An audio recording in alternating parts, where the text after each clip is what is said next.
Welcome, everyone. This is David, the Cadillac Counselor Brooks. And David, I'm so honored that you're here. And I've been processing whether it's criminality, whether it is incarceration, that the statistics are much higher for those that do not have a father in the home or the lack of a father's involvement in their life.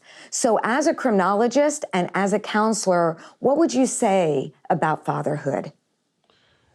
When I look at the rate of when children start to fall off, and when I mean the word fall off is when they start using substances, start committing crimes, start lying, those things that will ultimately lead them into a prison life or an incarcerated life. Most of them start between the ages of 12, 13, and 14. That's majority male, female, regardless, in my experience of what I've seen. But whenever you look at what a father means, a father that is intact, that is in the home, that is being present emotionally, physically, and spiritually, what I've noticed is that those children are not as likely. When you look at the statistic, when a child doesn't have a father at all, it's like 20% higher that they are going to be there, but in an incarcerated place. But when you look at just divorce, separation, just any way that a father is nowhere in the picture, but even if they come back and forth, you still see the percentage move up to around 30%. And so whenever you are in this field and you're always counseling people trying to work on their maladaptive behavior, you notice that those behaviors were adopted because they didn't have a father to then create a better belief system. And so I think that's the main key, is that fathers really are the core sense of belief system. Just like even God is to some people, God is that father figure. But whenever we have that missing element of an earthly father, sometimes it makes it hard to see the godly father. But you know, just in looking at statistics, a father plays a significant role in figuring out which direction a child will go. So what are you doing practically to help motivate fathers to be involved in their children's lives? You know, I started a march it's called the Jericho Silent Men March. And with that, I'm able to look at what are the issues that a father is having. A lot of times fathers they feel like they're on an island all by themselves. They go to work, they come back home, and they're just trying to manage.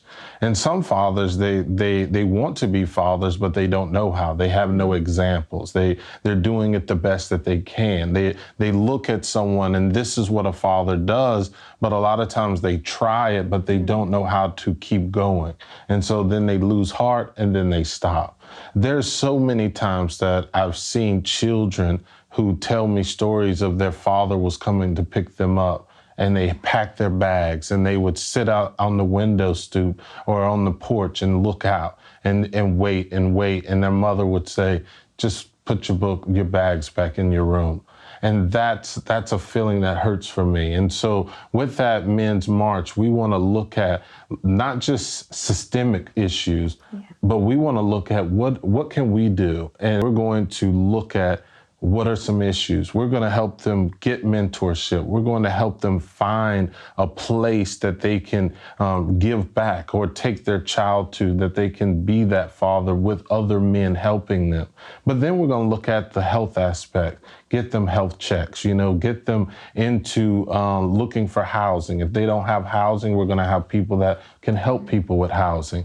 We're military, if they want to do recruiting and they want to change their life for a second and go and serve their country, we're going to have that available. And then employment. If somebody doesn't have a job, we're going to help them with resources, temporary or permanent, trying to get businesses to come and interview people on the spot. We're going to walk around silently. We're going to march around the park, but we're not going to make any words, because I look at the pacifist way of nonviolence, the Gandhis, the Martin Luther Kings, even the John Lewises. They march, they set on counters to desegregate because people didn't feel valued. And when they didn't feel valued, they did these silent type marches so that we can bring a powerful punch that people can't deny. If it's an arguable situation, then we start addressing the argument. This is no argument. We're just saying fathers are important. We need fathers back into the home. And that's what that is all about.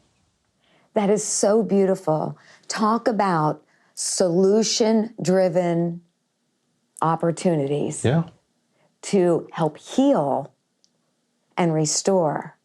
Thank you so much, David. No, thank you.